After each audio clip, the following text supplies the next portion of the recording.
Bueno, bienvenidos al primer tutorial que voy a hacer. Este va a ser el primer video que les compartiré un proyecto completo. Este proyecto está hecho en Visual Studio 2013 en un gestor de base de datos de SQL Server 2012 que viene incorporado en este mismo software de Visual Studio. A continuación vamos a acceder en el primer capítulo, pero antes de ello le dejo mi correo en la parte derecha para dudas y sugerencias que tengan acerca de este video.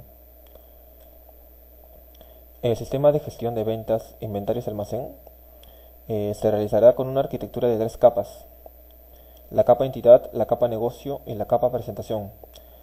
La capa entidad es la que recibe solicitudes de almacenamiento, o también recibe solicitudes de recuperación o información desde la capa negocio.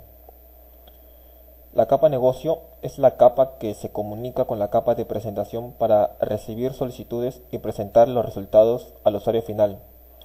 Y también se comunica con la capa de datos o con la capa de entidad para solicitar al gestor de base de datos y recuperar datos de él. Y también se comunica con él para almacenar datos a esta misma. La capa presentación es la que ve el usuario final o el cliente. También se le denomina capa de usuario. Presenta el sistema al usuario, le comunica la información y captura la información del usuario en un mínimo de proceso. Previo a esto realiza un filtrado, ¿no? Para comprobar que no hay errores de formato, a las famosas validaciones. Bueno, estos ejemplos o conceptos que acabo de decir es un resumen que he hecho desde la página de Wikipedia. Ustedes pueden ingresar a esta página escribiendo arquitectura de tres capas de programación. Ahí les va a salir más detallado, bastantes conceptos.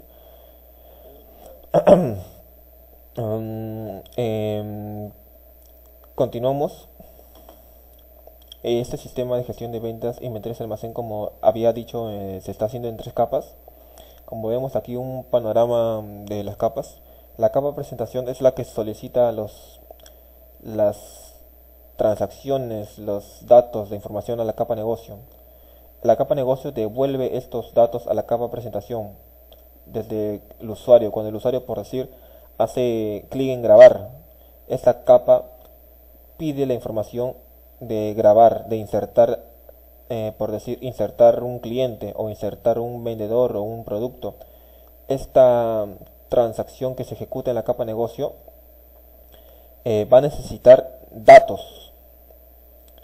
Estos datos los va a solicitar de la capa entidad. Esta capa entidad va a devolver datos para poder insertar en esta capa negocio. Una vez insertado, esta capa negocio devuelve una información a la capa presentación. Si se insertó correctamente, la capa presentación va a devolver un mensaje positivo o un mensaje negativo.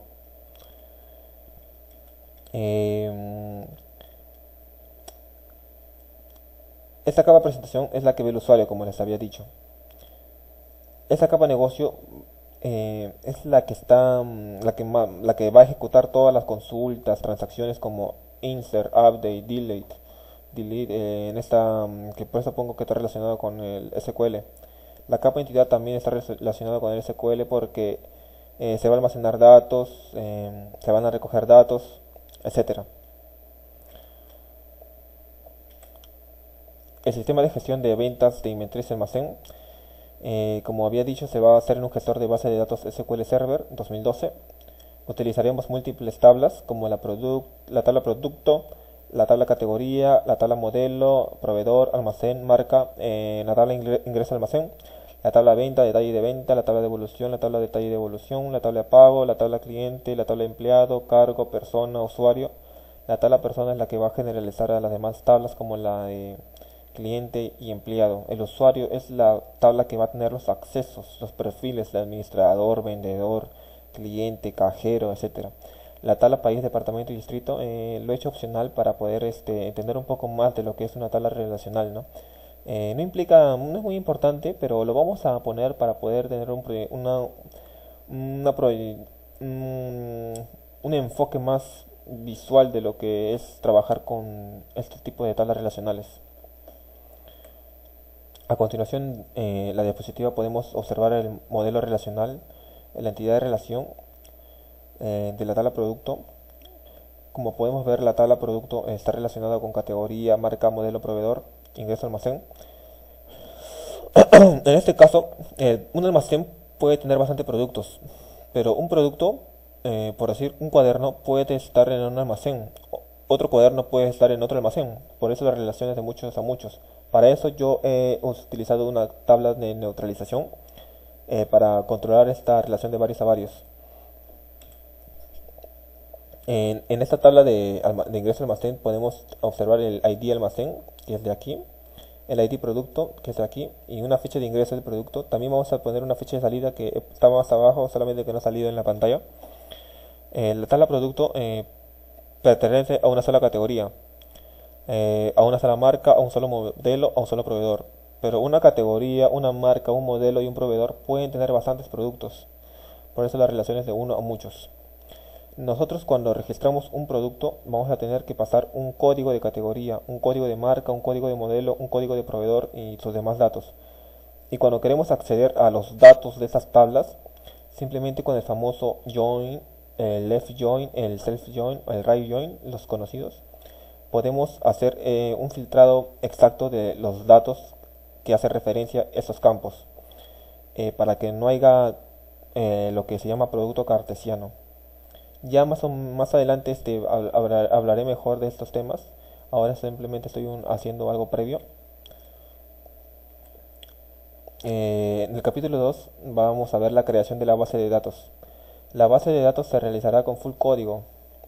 Crearemos nuestras tablas, nuestros procedimientos almacenados que implican triggers o disparadores. Utilizaremos el modelo relación o MER para la creación de nuestras tablas. Definiciones. La tabla. ¿Qué es una tabla? Es donde se guardan los datos recogidos por un programa. Así de simple. Una tabla contiene registros y campos. Los registros es cada una de las filas de que se divide la tabla. Cada registro contiene datos de los mismos tipos de los demás registros que los demás registros. En una tabla de nombres y direcciones, cada fila contendrá un nombre y una dirección. Un campo es cada una de las columnas que forman la tabla. Contiene datos de tipo diferente a los de otros campos. En el ejemplo anterior, un campo contendrá un tipo de dato único, como una dirección o un número, un teléfono, un nombre, etc.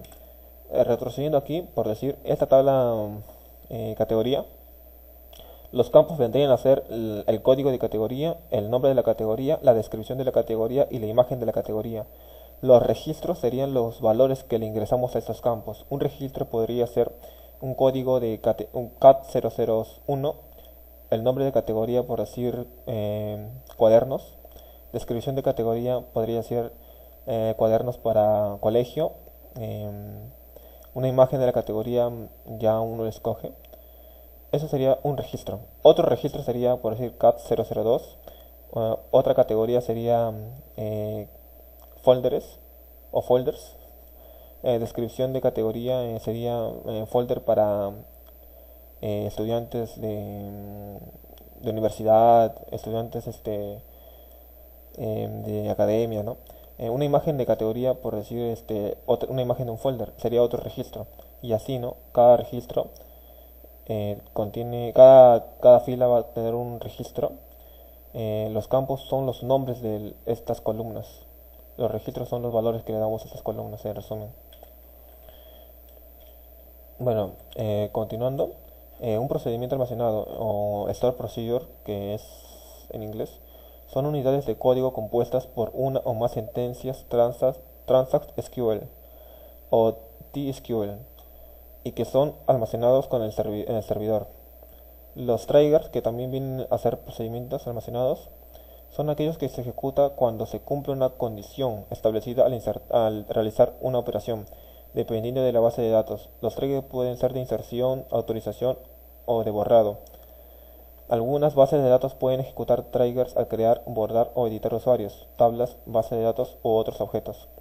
¿Qué quiere decir esto? Por decir, cuando nosotros a veces ingresamos un dato o borramos un dato de una tabla, por decir, clientes, borramos a un cliente, automáticamente nosotros podemos hacer una tabla temporal insertando aquellos clientes que hemos eliminado para que en esa tabla puedan grabarse esos clientes y cualquier cosa podemos recuperar datos desde esa tabla temporal.